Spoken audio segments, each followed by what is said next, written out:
Bonsoir. Si vous ne m'entendez pas, dites-moi. Alors oui, effectivement, le sujet entre et alors, mais on fait quoi avec ça? Mais l'esprit est le même, et l'esprit, c'est de vous proposer là, sur cette partie, le regard d'un coach, c'est-à-dire quelqu'un qui sera plutôt dans une démarche de qu'est-ce qu'on fait avec ça, comment on gère, comment on peut trouver également des traceurs qui soient des traceurs qui puissent nous donner quelques indications, mais qui ne soient pas nécessairement des traceurs stricto sensu de l'ordre du test. J'ai bien aimé plein de choses, notamment dans la présentation de Laure. Je rebondirai sur 3 notions. Aller bien, effectivement, ça me paraît le cœur du sujet. Ne pas tout mettre sur le compte de, ça me paraît un sujet également important à tout niveau, c'est-à-dire que le potentiel intellectuel et le fait qu'une partie de la population soit identifiée comme ayant un haut potentiel intellectuel ne définit pas ni le caractère, ni l'avenir, ni les capacités sociales de cette population-là. Il y a tout un tas d'autres facteurs qui vont être certainement même beaucoup plus déterminants dans la façon dont ces gens-là vont être bien dans leur peau, bien dans leur vie, et qui ne sont pas des notions relatives directement au QI. Et en dernier lieu, donc avant de dérouler ma partie, ce que j'ai beaucoup aimé, c'est la solution, elle est en grande partie chez nous. Et effectivement, gardez bien en tête qu'une grande partie de la solution est chez nous, et une grande partie des capacités à aider vos enfants ou à vous aider vous-même lorsque vous êtes concerné à aller mieux se situe chez vous et pas nécessairement chez les autres.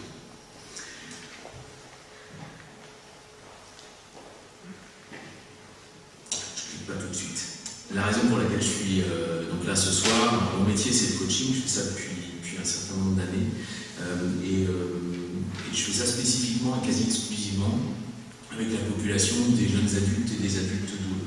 Donc, et c'est là aussi où je vais vous apporter un regard qui est qu'au final, quand je travaille avec quelqu'un qui est concerné par la douance est un sujet assez annexe dans nos travaux. En fait, le vrai sujet de travail, c'est comment je fais, comment je me comprends mieux, comment je fonctionne mieux avec moi-même, comment je fonctionne mieux dans mes projets.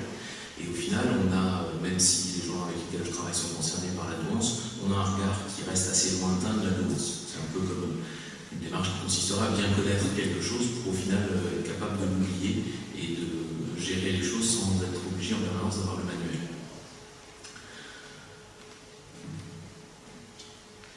De quoi parlons-nous?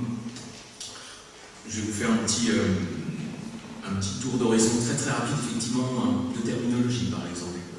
Lorsqu'on parle de précocité, on a une vraie difficulté pour définir ce que c'est la douance, le potentiel intellectuel, la précocité, parce que chacun des mots qu'on utilise va être connoté et va porter avec lui de forts sous-entendus. Au début, la première fois qu'on les utilise, les sous-entendus, on les a bien en tête. La précocité intellectuelle, on parle simplement de la partie du sujet où un enfant va avoir des apprentissages plus tôt que les enfants de sa classe d'âge. Quand on parle de haut potentiel intellectuel, on parle de performance, on parle de réalisation. Quand on parle parfois même de génie, là on parle de très très haut niveau intellectuel. Mais au final, il y a des hauts potentiels intellectuels, des gens qui en ont sous le capot, si vous passez l'expression, et qui peinent à faire le lien entre ce qu'ils ont sous le capot et ce qu'on leur demande de faire, ou les comportements que la société attend d'eux. Donc on les considère comme un haut potentiel ou pas, sous prétexte qu'ils ont du mal à faire le lien. On a un sujet qui est quand même beaucoup plus complexe, qui nous paraît au premier abord, et où les mots ont tendance à nous trahir et à enfermer la pensée. Donc gardons un petit peu de recul par rapport aux mots, et je vous invite à ne pas vous laisser enfermer par les mots, parce que le sujet est bien plus vaste, bien plus complexe, mais en même temps aussi certainement bien plus facile à gérer qu'il ne pourrait pas. Ça concerne effectivement, comme tu l'as dit, 2 à 5% de la population. C'est-à-dire que l'air de rien, je ne suis pas venu avec les chiffres du département, c'est pas bien, mais ça représente en France, tous âges confondus, entre 1,5 million et 3 millions de personnes. Donc on est très très loin de tout ce qu'on pourrait en croire, on est très très loin de n'avoir que Beethoven et Einstein dans les gens qui sont concernés, mais on est également très très loin de n'avoir que peu de gens, ou de n'avoir que des gens malheureux. Il y a tout un tas de gens qui sont concernés par le potentiel intellectuel, qui fonctionnent très bien avec eux-mêmes, qui sont bien dans leur basket. Alors bien évidemment, ils ont des échecs, ils ont des difficultés, ils ont des tristesses, mais en même temps, rien qui sortir à outrance de la norme. Et là, il y a un petit piège, c'est que notamment toute la littérature qui est sortie ces derniers temps sur le sujet est sortie autour des difficultés. C'est-à-dire qu'on aborde et on parle de cette population-là à travers ces difficultés. Et encore une fois, les mots peuvent un peu nous emporter. À force de n'en parler qu'à travers ces difficultés, on oublie qu'il y en a tout un tas qui vont bien.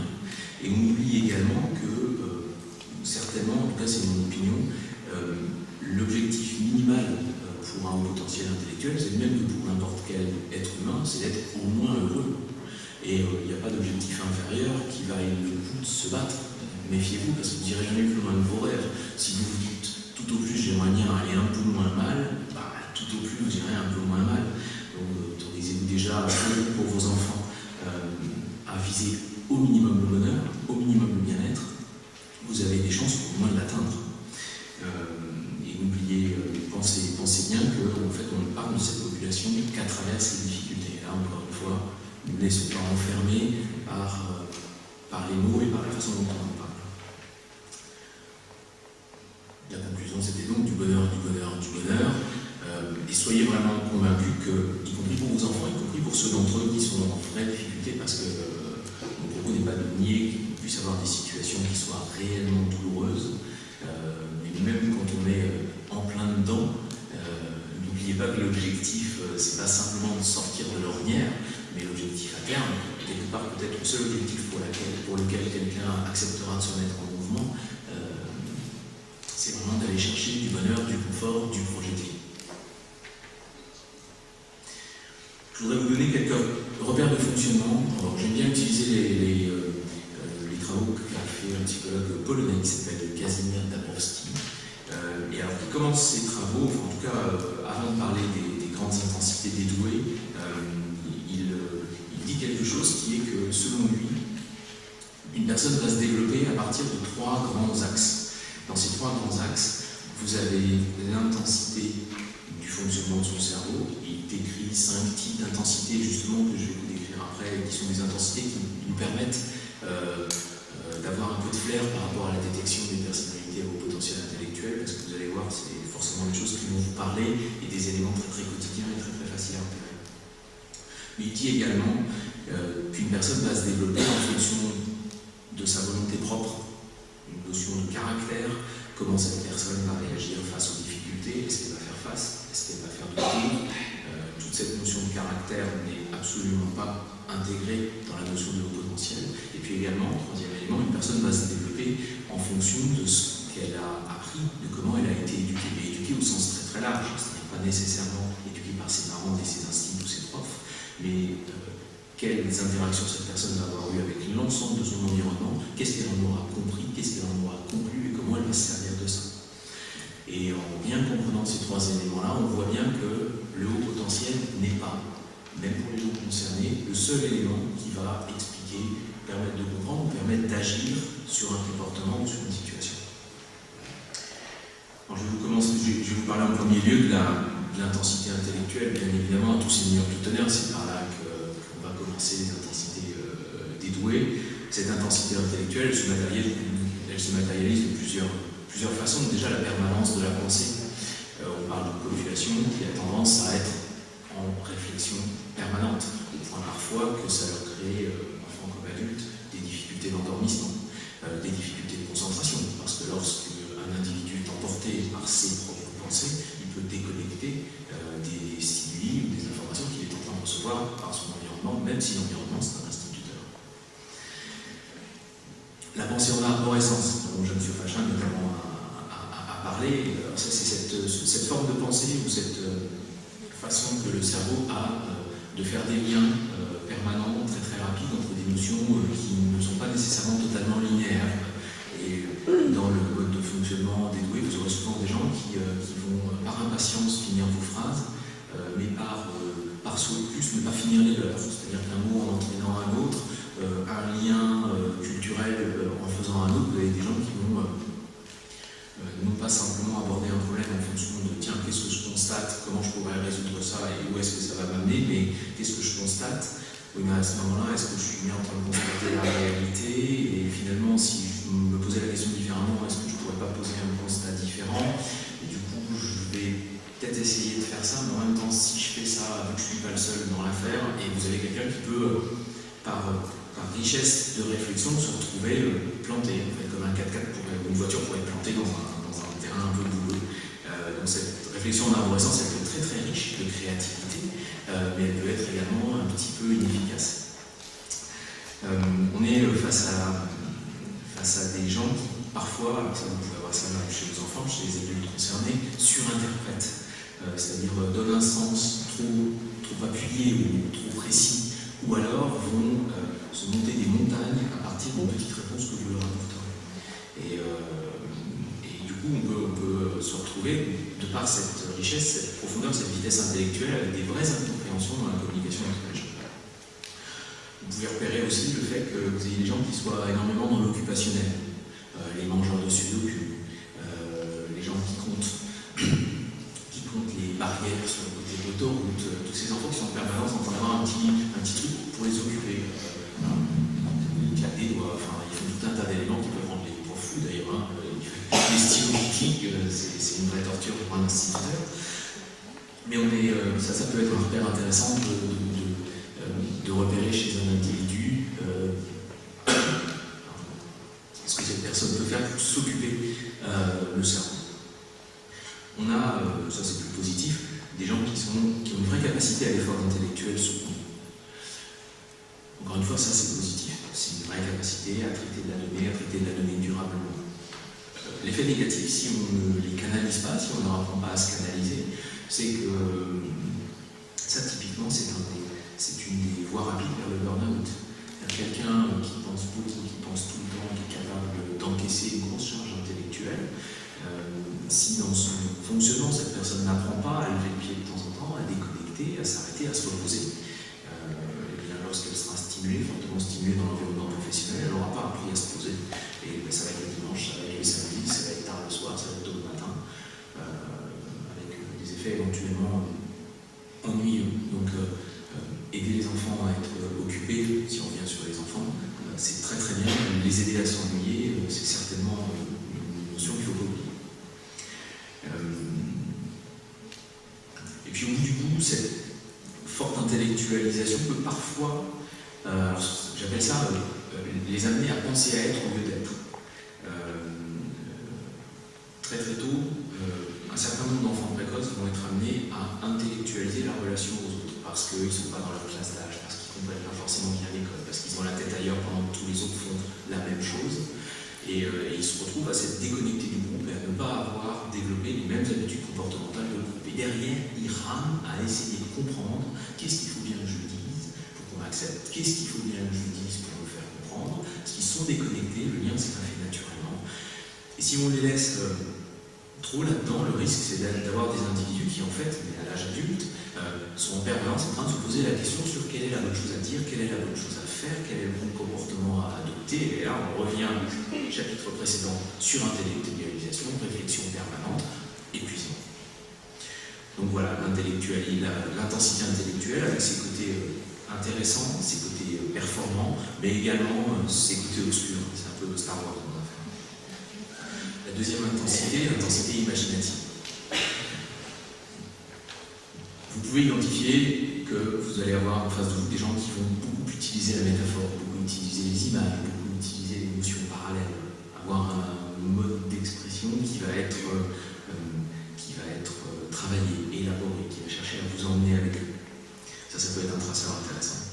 Vous pouvez avoir des enfants qui vont avoir une vraie tendance aux compagnons imaginaires, aux univers personnels, qui vont s'occuper à travers des créations imaginatives, des mondes qui vous échapperont totalement. Vous regarderez comme étant des fantaisies d'enfants, mais qui sont vraiment une façon pour eux d'occuper ce cerveau qui a tendance à aller chercher de la nouveauté, de l'imaginaire, du plaisir intellectuel pour eux. Une des difficultés par rapport à cette intensité imaginative, elle vient aussi d'une de ses forces, c'est-à-dire qu'on est sur une population qui peut avoir une vraie tendance à trouver des solutions originales face aux problématiques, à ne pas adopter la même solution que tout le monde, quitte à en faire un sport, quitte à en faire un plaisir, quitte à en faire une revendication. Au bout de cette démarche-là, on peut avoir des gens qui ont des difficultés à industrialiser les choses. D'ailleurs, faire une chose une fois, c'est rigolo. J'ai trouvé une technique qui n'était pas celle que l'instituteur ou mon patron m'a donnée pour faire cette chose-là. Donc là, ça m'a bien fait marrer. Sauf que cette chose-là, il va falloir que je la fasse tous les jours, pendant toute l'année. Et là, si je dois la refaire une fois, deux fois, trois fois, 10 fois, 50 fois de la même façon, ça présente strictement aucun intérêt. Et donc cette richesse imaginative, elle nous a amené Star Wars, elle nous a amené Harry Potter, elle nous amène des enfants très très gais, très intéressants, et qui peuvent prendre de vrais plaisirs, mais elle peut aussi amener une vraie difficulté. Par contre, c'est pas le seul, c'était pas le jour pour une vraie difficulté à la stabilité et à la répétition des choses. Et notamment, ça, c'est une petite remarque que je fais souvent par rapport aux enfants précoces, s'ils n'ont pas besoin de faire leur devoir le soir parce que leurs apprentissages se font facilement pendant la journée, on s'en fiche, il faut qu'ils en fassent. Il faut qu'ils en fassent parce que dans 20 ans, ils ne vous diront jamais merci, mais vous aurez changé la face de leur vie parce qu'ils ont pris l'habitude de venir sur des notions relativement répétitives, de se poser même sur des choses qu'ils connaissent déjà. Et cette compétence-là, elle peut grandement les aider dans l'environnement professionnel après. Troisième intensité dont je voudrais vous parler, l'intensité psychomotrice. De la même façon, c'est une intensité qu'on croise souvent avec le terme qu'on utilise et qu'on utilise de plus en plus et qu'on entend de plus en plus de TDA ou de TDAH, des gens qui ont un trouble du déficit de l'attention avec ou sans hyperactivité. Globalement, l'intensité psychomotrice, c'est ça.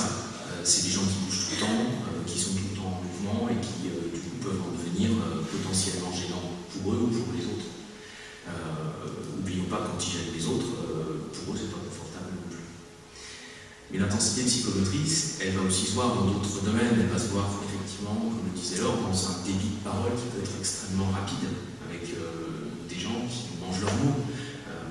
Tarte à la crème, on l'utilise souvent, mais c'est de dire que manifestement, on a dans le bégaiement souvent des gens qui ont un cerveau qui va très très vite. Et que c'est cette vitesse, cette difficulté à faire le lien entre la vitesse du cerveau et la longueur de la zone maxillaire qui fait que ça passe pas.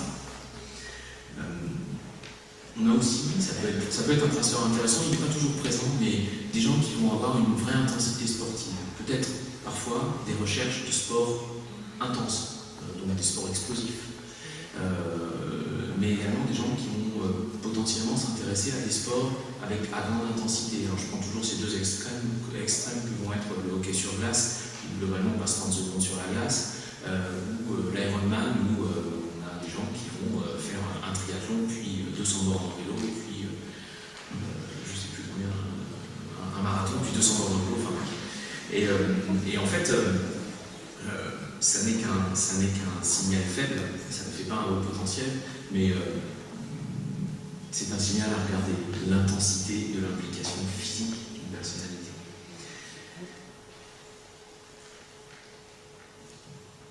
On va avoir, au même titre que tout à l'heure, l'occupationnel, on va avoir des gens qui potentiellement risquent d'avoir des tics, voire des tocs. Un toc, c'est jamais qu'un tic très très envahissant qui va occuper, dit-on, médicalement plus d'une heure par jour. Mais cette intensité de mouvement peut amener également à ce genre de comportement et du coup à ce genre de traceur. Et puis, des difficultés à se coucher, encore une fois. Quelqu'un qui a tout le temps envie de bouger et puis qui réfléchit tout le temps, effectivement, on n'est pas forcément là de l'avoir, si c'est un enfant, de l'avoir mieux. Quatrième intensité, et avant-dernière, on la connaît moins, mais tant elle que la suivante, quelque part, je ne vais pas dire sont les plus impactantes, mais sont franchement impactantes, c'est l'intensité émotionnelle. Et l'intensité émotionnelle, c'est le niveau, l'intensité avec laquelle quelqu'un va vivre ses émotions.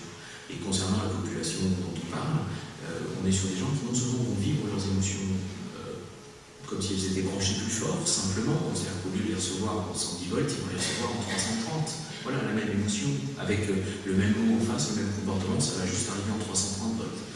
Et non seulement cette émotion, qu'elle soit négative ou qu'elle soit positive, va arriver plus fort, mais en plus, on va avoir des gens qui vont avoir des champions du monde de l'ascenseur émotionnel. Donc vous avez quelqu'un dont l'ascenseur va beaucoup plus vite que l'ascenseur des autres. Ils vont passer du rire aux larmes en un instant sur un détail, des larmes au rire, ça c'est le côté un peu plus sympa. Et en plus, leurs larmes sont des larmes manifestement plus intenses, plus douloureuses que les larmes communes, et par contre, leurs joies vont être fortes, voire encombrantes. Donc on peut se retrouver face à des gens qui sont non seulement réprimandés parce qu'ils sont très tristes, et quand ils sont tristes, ils sont tristes pour un détail, c'est quand même insupportable, et puis derrière, le coup d'après, ils se marrent, ils sautent partout sur un détail, et ils en prennent une deuxième couche, parce que franchement, tu peux être un moins explosif et expansif alors que tu n'as pas gagné la Coupe du Monde de football. Donc cette intensité émotionnelle, elle est intense, parfois difficile à gérer pour eux, elle est intense, parfois difficile à gérer pour l'entourage, souvent difficile à comprendre, parce qu'effectivement on est dans des extrêmes et dans des réactions très très marquées face à un stimuli qui eût pu être pris comme normal, voire dérisoire. Chez les enfants, deux autres éléments qui sont importants, cette intensité émotionnelle les amène aussi souvent à une forte autocritique. Là, on est sur le début du je casse mon estime de moi, pas délibérément, mais en tout cas, c'est ce qui se met en place. Leur questionnement, leurs émotions, l'intensité de leurs émotions, le décalage de ces émotions avec leur environnement, les amène, bien aidés par l'intensité intellectuelle citée en premier lieu, à se poser énormément de questions sur eux, sur le fait qu'ils fassent bien les choses ou pas, et à être énormément dans l'autocritique. L'autocritique, c'est bien, c'est positif, c'est constructif. Quand c'est envahissant, c'est comme un toc, c'est encombrant, et là, pour le coup, ça peut être plutôt destructeur. Dernier élément, très très facile à voir chez ces enfants, la notion d'exclusivité. Leur difficulté à avoir des copains et pas des amis. La difficulté à se satisfaire d'amitiés parfois fluctuantes, ou la difficulté à tolérer qu'un ami puisse avoir d'autres amis. Cette notion d'intensité et d'exclusivité parfois leur crée une vraie difficulté pour créer un groupe dans lequel ils se sentent bien, ils se sentent confortables. Typiquement, si je schématise, ils vont avoir besoin d'être exclusifs dans l'amitié de quelqu'un d'autre. Mais ça ne prend pas forcément tout le temps sa place. Et d'ailleurs, voilà, même si ça prenait sa place, ça pourrait ressembler à une bonne idée, mais FBI, il faut une bonne idée, on va se retrouver avec deux individus qui vont grandir ensemble, à l'exclusion du reste, et lorsque immanquablement ils vont se séparer, ils ne sauront pas gérer les groupes amicaux, les conflits. Donc ça, c'est un élément important et un vrai traceur chez les enfants précoces. En dernier lieu, dernière intensité de Dabrowski, l'intensité sensorielle. Encore une fois, c'est du 330 volts au lieu du 110, mais manifestement, même si on a quelques difficultés à mesurer l'intensité avec laquelle quelqu'un ressent ou reçoit une information sensorielle, donc olfactive, auditive, visuelle, tactile, gustative. Mais manifestement, ces informations sont traitées plus fort chez les doués. Alors, pas plus fort parce que leurs papilles ou leurs oreilles sont plus performantes, simplement plus fort parce que le cerveau traite l'info plus fort. Immédiatement, une des conséquences de cela, c'est la déconcentration.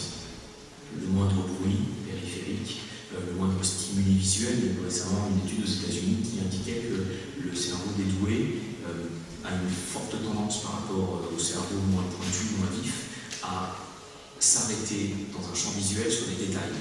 Globalement, si on va au bout de ça, ça va faire des gens qui ne voient pas le paquebot dans un port, mais qui vont voir tous les petits trucs qui bougent. À l'école, ce qu'on leur demande, c'est de regarder le paquebot qui est au milieu. Je ne parle pas de l'instituteur, je parle bien des tableaux.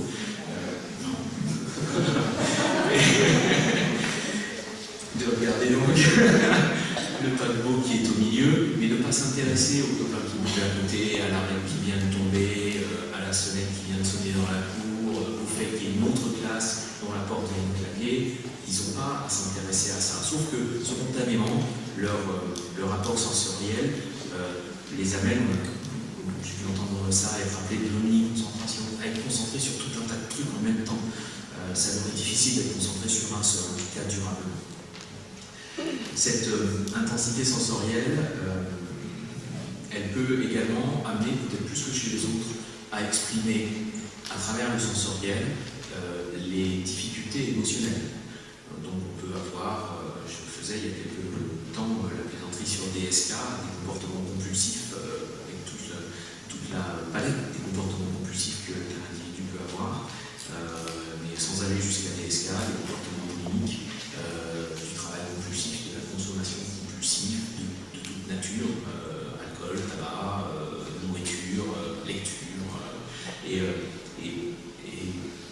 plus que d'autres, on est sur des gens qui vont parfois gérer leurs difficultés à canaliser leur intensité émotionnelle à travers des comportements sensoriels, venir dérouter en fait la difficulté émotionnelle en occupant une autre partie très très intense du fonctionnement. Donc voilà sur les cinq intensités de Dabrowski. Je vais vous parler de trois petites choses. Ensuite, on va passer plutôt en mode solution. On va essayer en tout cas. Même si je pense qu'en la matière, les solutions déjà sont chez vous. Gardez vraiment ça en tête. Et les solutions sont systématiquement individuelles. Je voudrais vous parler de l'effet Larsen. Alors l'effet Larsen, c'est pas vraiment l'effet qu'on n'a pas d'ailleurs, merci à la technique, dans les micros ce soir. Mais néanmoins, c'est le même effet. Avec ce que je viens de vous décrire des intensités de Dabrowski, vous pouvez bien comprendre que dans une famille où le moindre mot risque d'être soit perçu avec une intensité de vexation potentielle ou de douleur émotionnelle par un individu. Et que cet individu qui va être assez vite dans sa réponse, assez précis dans ses mots, va renvoyer assez fort à un autre individu, parce que, alors, je ne vous l'ai pas dit encore, mais on a tendance à considérer quand même que dans une famille, quand il y en a un, ils y sont à peu près tous, que ce soit les adultes ou les enfants. En tout cas, j'ai, pour ainsi dire, pas trouvé de contre-exemple jusqu'à présent. Et du coup, dans ce chaudron, vous avez un enfant qui peut très très fort réagir à une contrariété parentale, mais du coup sa réaction forte arrive dans une oreille qui va, elle, recevoir plus fort la contrariété. Donc l'effet Larsen, on y est tout de suite. Globalement, vous mettez 6 personnes dans une maison, même si elle est grande et elle fait 150 mètres carrés, ça va exploser toutes les 5 minutes, parce qu'en fait, vous avez un risque d'effet Larsen, simplement de suralimentation des ressentis, des contrariétés, mais même des stimuli auditifs. C'est-à-dire, il est dans la chambre à côté, mon frère, et il est en train de taper sur son iPad ou sur son ordinateur, et de la chambre à côté, je l'entends, il m'empêche de dormir. Bon, mais de la chambre à côté, la jeune fille ou le jeune garçon dont on parle, il entend vraiment ça. Il est vraiment dérangé. Bon, alors si on les met tous dans la même pièce, vous imaginez. Ça, c'est le premier élément sur lequel je pense qu'il faut porter un regard le plus serein possible et le plus détaché. Accepter, comprendre l'effet Larsen, sortir quand c'est prêt d'exploser, ça fera du bien à tout le monde. Deuxième élément, la communication non violente. Alors là, pour le coup, je ne vous parle pas du tout de douance, mais je crois qu'à certains égards, comme on disait tout à l'heure, tout n'est pas douance, toutes les solutions ne sont pas dans la douance. Ces stratégies qui consistent à se donner le temps et ne pas réagir sous le feu d'une émotion. Se donner le temps de la comprendre, cette émotion. De l'exprimer calmement et en fonction de son propre ressenti à son vis-à-vis, une fois que la colère est passée. De lui demander comment on aurait aimé que lui ou elle se comporte. Et puis derrière, soit de quitter la place, soit de se poser la question soi-même de est-ce que la démarche que j'ai eue a plutôt vocation à régler le problème la prochaine fois ou est-ce que j'ai laissé le problème intégralement existant. C'est une démarche qui n'a rien à voir avec la nuance, mais comme tout un tas de démarches basiques, classiques, peut amener énormément de bien-être et de confort, notamment dans les familles douées. J'ai tendance à croire, et je renforce cette croyance au fur et à mesure que je travaille dans l'accompagnement des personnalités douées, que tout un tas de solutions qui les concernent sont juste les mêmes solutions de tout le monde. Sauf que les raisons pour lesquelles ils ont été amenés à vivre des difficultés ont pu les écarter de ces solutions classiques, mais n'oublions pas les vieilles solutions classiques, dont la communication non violente, ou alors une philosophie sur laquelle je suis en train de travailler, une philosophie, je ne sais pas comment la qualifier, alors j'ai qualifié de philosophie, que j'appelle le morcellement constructif. Le principe du morcellement constructif, c'est de répondre à quelques difficultés spécifiques que j'ai pu rencontrer dans l'accompagnement des adultes doués. Une de ces difficultés, c'est les surinvestissements. Aider les gens à ne pas surinvestir un domaine au point de s'y noyer. Qui est une situation dans laquelle j'ai pu être amené à accompagner un certain nombre de fois. Deuxième objectif de cette démarche, c'est d'aider les gens à tenir dans le temps, à s'assurer que, entre guillemets, quoi qu'il leur arrive, ils auront toujours un ou des domaines sur lesquels s'appuyer pour rebondir. Et puis en troisième lieu, cette population très intense, très impliquée, l'idée du morcellement constructif, c'est de l'aider à ne pas casser elle-même des relations ou des domaines de vie qui auraient pu vivre très très bien. Donc l'idée derrière ça, c'est de dire, d'aider quelqu'un, donc de vous aider vous-même, d'aider vos enfants, à identifier tout ce que cette personne a besoin, envie ou rêve de vivre dans sa vie. Faire un inventaire très très large. La nature des choses est très très différente. On a des besoins, on a des fantasmes, on a des valeurs à faire vivre, on a tout un tas d'éléments. La première idée, c'est de faire un inventaire, une visite de tout cela pour faire face à ce qu'une personne veut vivre dans sa vie. Seconde étape, s'assurer d'installer l'ensemble de ces choses, et dans tout un tas de domaines de vie. Pourquoi dans tout un tas de domaines de vie? Il y a deux raisons à cela. La première, c'est que si on essaie de tout mettre dans le domaine de vie, on va se retrouver dans la situation dans laquelle je veux être amené à accompagner assez souvent des gens, c'est-à-dire mon boulot n'est jamais satisfaisant. Puisqu'en fait, je voudrais qu'il réponde à ça, à ça, à ça, à ça, à ça, à ça, et la liste est longue comme le bras. Mais en fait, il n'y a pas de boulot qui sera capable de répondre à tout ça. L'idée de cette démarche, c'est de s'assurer qu'une partie de la longueur du bras soit nourrie dans d'autres domaines de vie, associatifs, sociétaux, amicaux, familiaux, sportifs. Le champ est très très large. Par contre, si on s'assure de répartir la charge, on a peut-être une chance de ne pas s'ennuyer ou de ne pas être déçu parce que le boulot ou l'application dans laquelle on est n'a pas tenu le coup ou s'est montré décevante. Et puis si jamais cette chose-là se montre défaillante, une usine qui fait un boulot, une usine qui ferme, une entreprise qui ferme, un ami qui s'en va, mais au moins on ne se retrouve pas nu comme un verre à avoir tout misé sur une chose qui au final eût pu nous quitter. Je vous invite à avoir tout simplement cette démarche-là, à aider vos enfants, à l'avoir pour vous-même, à l'avoir pour vos enfants et avec vos enfants, les aider à, par exemple, trouver ce qui est bien avec un ami ou avec un copain, et savoir se nourrir du fait qu'avec ce copain-là, je fais du sport. Et ça sert à rien que je parle avec lui. Un enfant précoce parfois pourra nous dire il est con comme un balai. Ok, mais si tu fais du sport avec, peut-être que c'est sympa, et peut-être que ça vaut le coup de maintenir ça, mais d'avoir la discipline personnelle qui est de juste faire ça avec cette personne-là. Et si on applique ça à tout un tas de domaines de vie, on n'étouffe pas les différentes parties prenantes avec lesquelles on interagit, on se préserve dans la durée, parce que s'il y a un des sujets qui disparaît ou qui nous rejette, ou que l'on rejette, au moins on ne se retrouve pas nu comme un verre. Et puis on a une chance du coup de satisfaire l'ensemble des choses qu'on a envie de satisfaire dans cette vie. Ça, ce sera mon message final. Au final, soyez heureux, aidez à les être à l'être et ayez bien la conviction que c'est possible et que quelque part ça doit être l'objectif minimum. Si vous avez des questions, des commentaires, des bonnes blagues, je vous mets